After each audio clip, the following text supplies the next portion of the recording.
Good morning students. आज का हमारा टॉपिक है कॉम्प्लिकेशंस इन रिएक्शन काइनेटिक्स और reaction having no simple order, यानी कि ऐसी अभिक्रियाएं जो बाधक अभिक्रियाओं के बिना एक ही दिशा में चलती है बहुत कम देखने को मिलती है। ज़्यादातर जो अभिक्रियाएं होती है वो कॉम्प्लेक्स होती है, यानी कि अधिकांश अभिक्रियाओं में मेन रिएक्शन के अलावा अन्य साइड रिएक्शंस भी चलती है। इसलिए इन अभिक्रिया की जो प्रगति होती है वो कोटि निर्धारण के समीकरणों के अनुसार नहीं होती है। साधारणतया अभिक्रियाओं में निम्न प्रकार के कॉम्प्लिकेशंस देखने को मिलते हैं। पहला है रिवर्सिबल और अपोजिंग और काउंटर रिएक्शंस, यानी कि उत्क्रमणीय या विरोधी अभिक्रियाएं। दूसरा है कॉन्जेक्टिव रिएक्शंस, यानी कि क्रमागत अभिक्रियाएं। और तीसरा है पैरेलल और साइड रिएक्शंस, यानी कि समांतर या पार्श्व अभिक्रियाएं। तो सबसे पहले हम चर्चा करते हैं उत्क्रमणीय या विरोधी प्रथम कोटि की अभिक्रियाओं के बारे में। तो वेग समीकरण की व्युत्पत्ति करते समय यह माना गया कि अभिक्रियाएं केवल एक ही दिशा में होती है, लेकिन अधिकांश अभिक्रियाओं में अभिक्रिया के बाद जो प्रोडक्ट बनते हैं वे भी परस्पर रिएक्शन करके पुनः मूल अभिकारी पदार्थों को, यानी कि रिएक्टेंट्स को उत्पन्न करते हैं। अर्थात इन अभिक्रियाओं में जो फॉरवर्ड और जो बैकवर्ड रिएक्शंस है वो साथ साथ चलती है, इसलिए ऐसी रिएक्शंस को हम रिवर्सिबल रिएक्शंस कहते हैं। यानी कि ऐसी अभिक्रियाओं में जो जो प्रोडक्ट की मात्रा बढ़ती जाएगी वैसे वैसे जो बैकवर्ड रिएक्शंस की रेट होती है वो भी बढ़ती चली जाती है, तथा यह तब तक बढ़ता जाएगा जब तक कि फॉरवर्ड और बैकवर्ड दोनों अभिक्रियाओं की रेट ऑफ रिएक्शन समान नहीं हो जाए, अर्थात अभिक्रिया की शुद्ध गति शून्य हो जाती है। तो ऐसी अभिक्रियाओं में क्या होता है कि फॉरवर्ड और बैकवर्ड रिएक्शंस की रेट जो होती है वो बराबर हो जाती है at the time of equilibrium. तो इसके कुछ एग्जांपल्स है, जैसे अमोनियम थायोसाइनेट का यूरिया में कन्वर्जन, इसी प्रकार से अल्फा ग्लूकोज का बीटा ग्लूकोज में जो म्यूटा रोटेशन होता है, इसी प्रकार से गामा हाइड्रोक्सी ब्यूटायरिक एसिड का लैक्टोन में परिवर्तन। ठीक है, तो ऐसी अभिक्रियाओं के लिए वेग समीकरण का निर्धारण कैसे किया जाता है? ऐसी अभिक्रियाओं के लिए वेग समीकरण की गणना करते समय बैकवर्ड रिएक्शंस का भी ध्यान रखा जाता है। बैकवर्ड रिएक्शन उन्हीं दशाओं में होती है जिनमें कि डायरेक्ट रिएक्शन होती है, इससे अभिक्रिया वेग के मापन में कठिनाई उत्पन्न होती है। ठीक है, तो हम इसके लिए एक एग्जाम्पल लेते हैं जिसमें फॉरवर्ड और बैकवर्ड दोनों प्रकार की जो रिएक्शन है वो फर्स्ट ऑर्डर काइनेटिक्स को फॉलो करती है। ठीक है, तो ए गिव्स प्रोडक्ट बी। ठीक है, तो इस रिएक्शन के लिए रेट कांस्टेंट K1, और जब B से A मिलता है तो इस रिएक्शन के लिए बैकवर्ड रिएक्शन के लिए रेट कांस्टेंट K1 डैश है। ठीक है, तो माना कि t बराबर 0 पर A की प्रारंभिक सांद्रता स्मॉल a मोल प्रति लीटर तथा B की सांद्रता 0 है, और t समय के बाद A के x मोल जो है वो प्रोडक्ट में कन्वर्ट हो जाते हैं, इसलिए t समय के बाद रिएक्टेंट A की कंसंट्रेशन A माइनस एक्स मोल प्रति लीटर रह जाएगी। ठीक है, और B की सांद्रता कितनी हो जाएगी? x मोल प्रति लीटर हो जाएगी। ठीक है, इसलिए हम देखते हैं कि फॉरवर्ड रिएक्शन के लिए रेट ऑफ रिएक्शन क्या होगा? K1 गुणा A माइनस एक्स, और बैकवर्ड रिएक्शन के लिए जो रेट ऑफ रिएक्शन होगा वो होगा K1 डैश एक्स, क्योंकि बैकवर्ड रिएक्शन के लिए जो रिएक्टेंट है वो B है। ठीक है, तो जो फॉरवर्ड रिएक्शन में अभिक्रिया का जो कुल वेग होगा वो t समय पर B के बनने का जो नेट रेट होता है उसके बराबर होगा, यानी कि फॉरवर्ड रिएक्शन के लिए जो रेट आती है उसमें से बैकवर्ड रिएक्शन की रेट को घटाते हैं तो हमें जो है अभिक्रिया का कुल वेग पता चल जाएगा फॉरवर्ड रिएक्शन के लिए। तो क्या निकल के आएगा? ये dx/dt बराबर K1 A minus x minus K1 dash x. ठीक है, तो इसको हम निम्न प्रकार से भी लिख सकते हैं, यानी कि माइनस dCA/dt बराबर K1 CA minus K1 dash CB। ठीक है, या dCB/dt बराबर K1 CA minus K1 dash CB। तो इक्विलिब्रियम पर दोनों अभिक्रियाओं का वेग क्या हो जाता है? समान हो जाता है, यानी कि dx/dt बराबर 0। तो इस स्थिति में क्या हो जाएगा? माइनस dCA/dt बराबर dCB/dt बराबर K1 CA minus K1 dash CB। ठीक है, यानी कि K1 CA बराबर K1 डैश CB। माना कि साम्यावस्था पर उत्पाद B की सांद्रता XC है, यानी कि dx/dt बराबर K1 A minus XC minus K1 dash XC बराबर 0, यानी कि K1 A माइनस XC बराबर K1 डैश XC, यानी कि K1 डैश बराबर क्या आ जाएगा? K1 ब्रैकेट में A minus XC upon XE, जहाँ XE जो है वो कंसंट्रेशन है इक्विलिब्रियम के टाइम।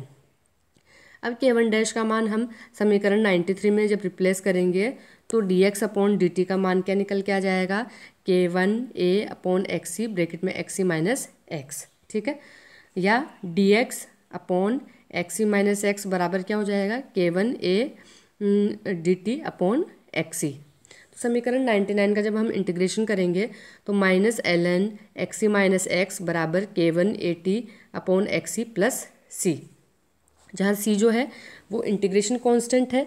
अब t बराबर 0 पर x बराबर क्या होगा, 0 होगा। तो इन मानों को समीकरण 100 में जब हम रिप्लेस करेंगे तो माइनस ln xc बराबर क्या आ जाएगा, c। तो समीकरण 101 से c का मान समीकरण 100 में रखने पर माइनस ln ब्रैकेट में xc माइनस x बराबर k1a upon xc t minus ln xc, ठीक है, या ln xc minus ln bracket में xc माइनस x बराबर k1a t अपॉन xe।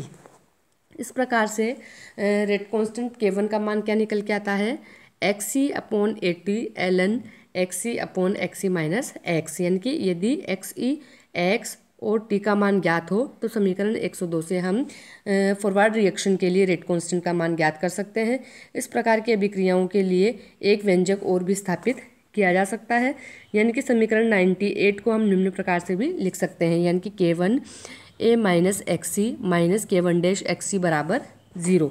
तो इस प्रकार से हम जब इस इक्वेशन को रीअरेंज करेंगे तो k1 बराबर क्या आ जाएगा, k1 dash plus k1 upon a गुणा xc। तो समीकरण 102 और 103 की जब हम तुलना करते हैं तो t बराबर क्या निकल के आएगा, 2.303 upon k1 plus k1 dash log xc upon xc minus x, ठीक है। तो समीकरण 105 जो है वो फर्स्ट ऑर्डर रिएक्शन के लिए जो है रिएक्शन का रेट लॉ है, जिसे प्रारंभिक सांद्रता x के स्थान पर हम इक्विलिब्रियम कंसंट्रेशन को रिप्लेस करके ये रिएक्शन निकालते हैं, रिएक्शन के लिए रेट लॉ निकालते हैं, ठीक है।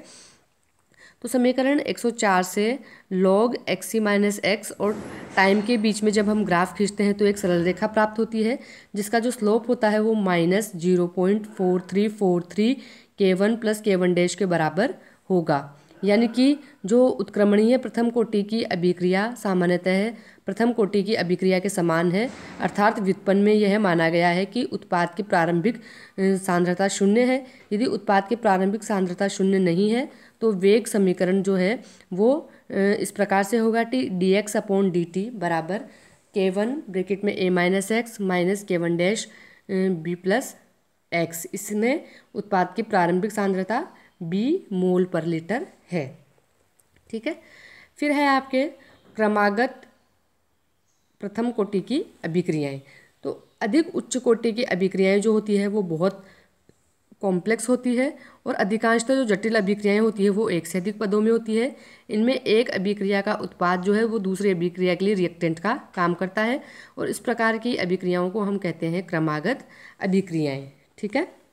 और इन अभिक्रियाओं के लिए जो है हम वेग समीकरण का निर्धारण किस प्रकार से करते हैं, ठीक है। तो जैसे A से B बन रहा है और B से C बन रहा है तो यहाँ हम अभिकारक A के कम होने की गति देखेंगे तो माइनस dx अपॉन dt बराबर क्या हो जाएगा, k1x। इसी प्रकार से उत्पाद B के बनने की गति देखेंगे तो dy अपॉन dt बराबर k1x minus k1 dash y। इसी प्रकार से उत्पाद C के बनने की गति देखेंगे तो प्लस dz अपॉन dt बराबर k1 डैश y, ठीक है। तो समीकरण 108 से माइनस dx अपॉन एक्स बराबर k1 dt। अब समीकरण 111 का जब हम समाकलन करेंगे तो हमें क्या प्राप्त होगा, x बराबर a e के पावर माइनस k1 t, ठीक है। तो प्रथम कोटि की अभिक्रिया की भांति इसमें भी a की सांद्रता समय के साथ चरघातांकी रूप से घटती है, यानी कि रिएक्टेंट की कंसंट्रेशन जो है वो टाइम के साथ घटती है, ठीक है। इसी प्रकार से हम y और z के लिए भी मान ज्ञात करते हैं, ठीक है। तो उपयुक्त प्रकार की जो क्रमागत अभिक्रियाओं में A, B और C की सांद्रताएं जो है वो समय के साथ क्या होती है, घटती चली जाती है, ठीक है। यानी कि A की सांद्रता समय के बढ़ने पर लगातार कम होती है और C की सांद्रता लगातार बढ़ती है, क्योंकि सी जो है वो प्रोडक्ट है और ए जो है रिएक्टेंट है, जबकि बी की जो कंसंट्रेशन है वो समय के साथ बढ़कर पहले उच्चतम होकर फिर कम होना चालू कर देती है, क्योंकि बी जो है शुरुआती अवस्था में प्रोडक्ट का काम करता है, इसलिए कंसंट्रेशन जो है वो पहले बढ़ती है, फिर वो अपने पीक पर पहुंचकर जब बी जो है वो रिएक्टेंट का काम करने लगता है तो उसकी कंसंट्रेशन घटने लग जाती है। ठीक है, अब है आपके क्रमागत प्रथम कोटि की अभिक्रियाओं के कुछ एग्जाम्पल। तो पहला है एथिलीन ऑक्साइड का विघटन, दूसरा है डाइमेथिल ईथर का विघटन, तीसरा है एथिल सक्सिनेट का अम्लीय जल अपघटन, और चौथा है एसीटोन का तापीय अपघटन। फिर तीसरे प्रकार के जो रिएक्शन है वो है समांतर या पार्श्व प्रथम कोटि की अभिक्रियाएं। तो ऐसी अभिक्रियाएं जिनमें अभिकारक एक से अधिक प्रकार से क्रिया करके अलग अलग उत्पाद देता है, अर्थात एक से अधिक अभिक्रियाएं साथ साथ होती है, उन्हें हम समांतर या पार्श्व अभिक्रियाएं कहते हैं। और ऐसी अभिक्रियाओं को हम साधारणतः निम्न प्रकार से प्रदर्शित करते हैं। जैसे ए जो है वो रिएक्टेंट है तो इससे मेन प्रोडक्ट बनता है बी जो 80%, और जो साइड रिएक्शन चलती है ए से सी बनना वो 20% हो रही है। यानी कि इस अभिक्रिया में से जिस अभिक्रिया में उत्पाद की मात्रा अधिक बनती है वह मेन रिएक्शन या मेजर रिएक्शन कहलाती है, तथा जिसमें उत्पाद बहुत कम मात्रा में बनता है उसे हम साइड रिएक्शन कहते हैं। तो कार्बनिक रसायन में अधिकांश रूप से मुख्य अभिक्रिया के साथ साथ पार्श्व अभिक्रियाएं होती है, लेकिन यदि साथ वाली अभिक्रिया में भी अभिकारक की काफ़ी मात्रा खर्च हो जाती है तब ऐसी अभिक्रियाओं को हम समांतर अभिक्रियाएं कहते हैं। ठीक है, तो इस प्रकार की अभिक्रियाओं के कारण मुख्य अभिक्रिया का जो वेग होता है वो कम हो जाता है, और इस प्रकार की अभिक्रियाओं के लिए हम वेग समीकरण का निर्धारण कैसे करते हैं। तो ए के कम होने का वेग क्या होगा, minus d x upon D t, B एवं सी के बनने का वेग क्या होगा, plus d x upon D T.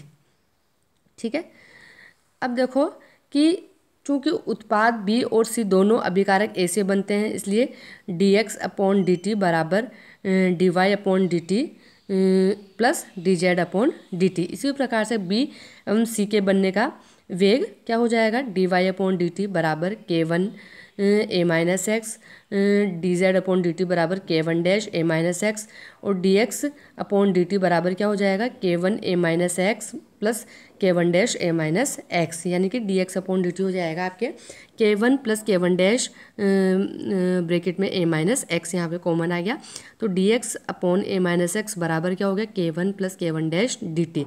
यानी कि प्रथम कोटि समानांतर अभिक्रियाओं के लिए समीकरण 121 जो है वो अवकलन वेग समीकरण है। तो समीकरण 121 का समाकलन करने पर यानी कि के one plus K one dash बराबर 1/t ln a upon A minus x, के बराबर K one plus K one dash बराबर 1/t ln a upon A minus X. यानी कि के बराबर क्या हो जाएगा, K one plus K one dash बराबर 2.303 अपॉन टी लॉग ए अपॉन ए माइनस एक्स। यानी कि यह प्रथम कोटि की अभिक्रिया के लिए वेग समीकरण के समान है, और इसमें वेग नियतांक जो है वो के one plus K one dash के बराबर होता है। जब हम समीकरण 119 में 120 का भाग देते हैं, यानी कि बी के बनने का वेग अपॉन सी के बनने का वेग, तो वो जेड के बराबर प्राप्त हो जाता है। यानी कि किसी क्षण बी एवं सी की सांद्रता भी इनके वेग स्थिरांकों के अनुपात के बराबर होती है, यानी कि के वन अपॉन के वन डैश के अनुपात के बराबर होती है। ठीक है, समानांतर प्रथम कोटि की अभिक्रियाओं के कुछ एग्जाम्पल्स हैं, यानी कि जब कास्टिक पोटाश एथिल क्लोराइड से क्रिया करता है तो एथिलीन और एथिल अल्कोहल दोनों प्रकार के पदार्थ बनते हैं। इसी प्रकार से बेंजीन डाइजोनियम क्लोराइड की जब एथिल अल्कोहल से रिएक्शन करवाई जाती है तो भी एक तो मेन रिएक्शन होती है जिसमें बेंजीन बनता है, और दूसरा जो है आपकी साइड रिएक्शन चलती है। ठीक है, इसी प्रकार से बेंजीन का जब हेलोजिनेशन होता है तो दो प्रकार की रिएक्शन होती है।